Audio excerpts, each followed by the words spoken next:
It's vitally important to understand the season. And I call this seasonal awareness.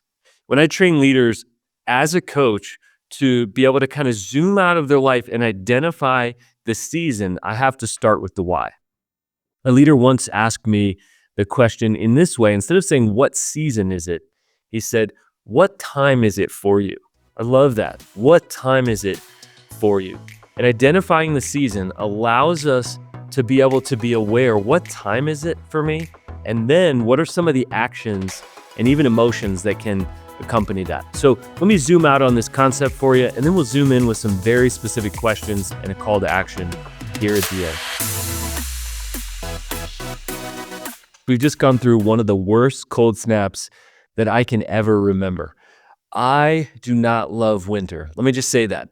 I don't love winter. I'm more of a summer guy, but I've learned that the winter is actually vital for me in so many ways with work and with family. It's a change of pace for me. I stay home more. I also get outside and go snowboarding and go snowshoeing and enjoy the snow and just the beauty that you can only find that way in the winter.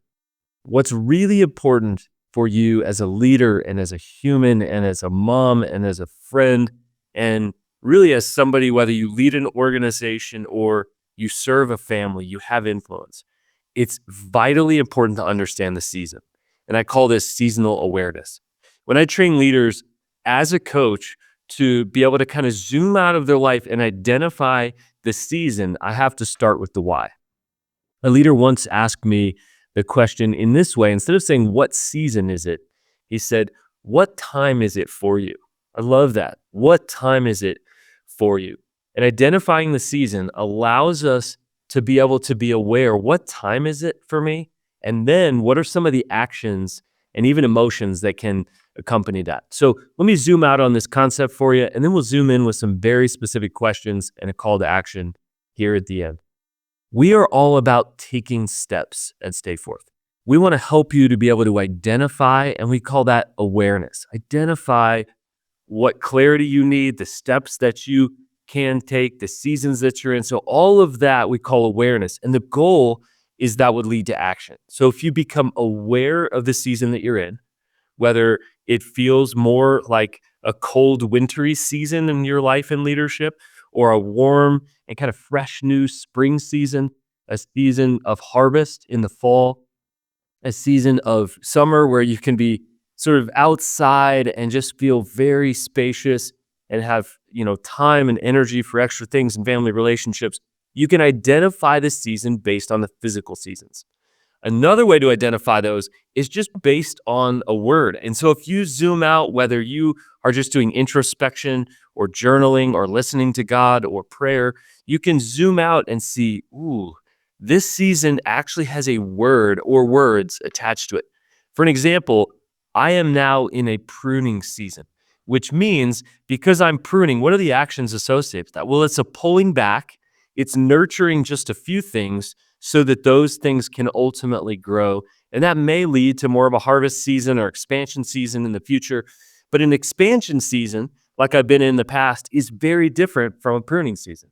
So the actions that accompany that, well, I'm going to tell you that's going to be a lot of no's, unfortunately. I hate saying no, but it's going to be no to good things. It's going to be a lot of identifying and seeing where's the most fruit in this, what has the most potential. And there are emotions that are connected to that. For me, it's the emotion of grief, of sadness that I can't do everything. I can't say yes for everybody in my life. Again, in expansion seasons, I personally love those expansion seasons. They feel more like a summer to me than a winter, where yes, there's space to do these things and take risks and say yes, yes, yes. That's not what this season is. The important thing to realize is that all seasons are vital. They're just different. A season of pruning is vital. A season of expansion is vital. A season of planting seeds at the very beginning. Whatever words come to your mind, whether you have a word for this year or not, I believe that winter is a key season of introspection. Even for me, in the winter, I work really hard with my clients. They've got new goals, and I'm helping them to take their next right steps with those goals to set themselves up for future success, to make investments, even if they feel hard right now, so that they can see future success and outcomes from that. I spend a lot of time reading in the winter. It's dark some night at like 8 p.m. It'll feel like it's 11. And that to me is actually an opportunity because there's less going on, there's less distraction. I travel less, I'm more present with my family. So I do a lot more reading, a lot more writing in the wintertime. That's hard to do when it's beautiful outside, friends want to get together, trips are happening in the summer. So utilize the season for exactly what that season is meant for. I don't know how good you are at introspection, but let me just say this. I don't know how you can identify a season without having space, whether that's 3 hours for a little mini getaway for you at a coffee shop, or whether that's a full day away for something like a spiritual retreat or a listening day. Maybe it's at a friend's house. Maybe it's at a space you know nobody will find you. Maybe it's a corner of your office building. And it really doesn't matter where. I would say ideally get into a beautiful space that allows you to see beautiful things, create beautiful things, slow down, and not be in your work environment. I would encourage you to put your phone on Do Not Disturb because it is so easy to get disturbed when you want to do this kind of zoom out work on something as big as what season is it for you. We did a whole podcast episode on it. And so I'm just touching the surface right now. And in that podcast episode, we give you a series of questions to be able to identify this season, name what are some of those emotions that you should be aware of, what are some of the actions that you can take, and ultimately to move all the way from awareness to action, to move from clarity to courage. Because when you are clear about the season, we can't take a step for you. Your friend can't take a step for you. A coach can't. And certainly the person who's written that book that you're reading can't take the step for you. And so no matter how inspired you are with new goals, here we are in the heart of the winter. And it's time to take what we know and have clarity on, and then take courage and do those things. And so many times that's missed. The goals that you had a couple months ago are slowly, maybe quickly melting away as we enter the winter, when many people kind of pull away. It can be a hard time. I know that people can struggle with mental health, and there doesn't feel like there's a lot to look forward to, especially in some of the darker and colder states during the winter, because this is a crucial time for introspection. If you know the season that you're in or heading into, then you can name what are the appropriate emotions that you'll be feeling there, and then what are your next right steps and actions for that.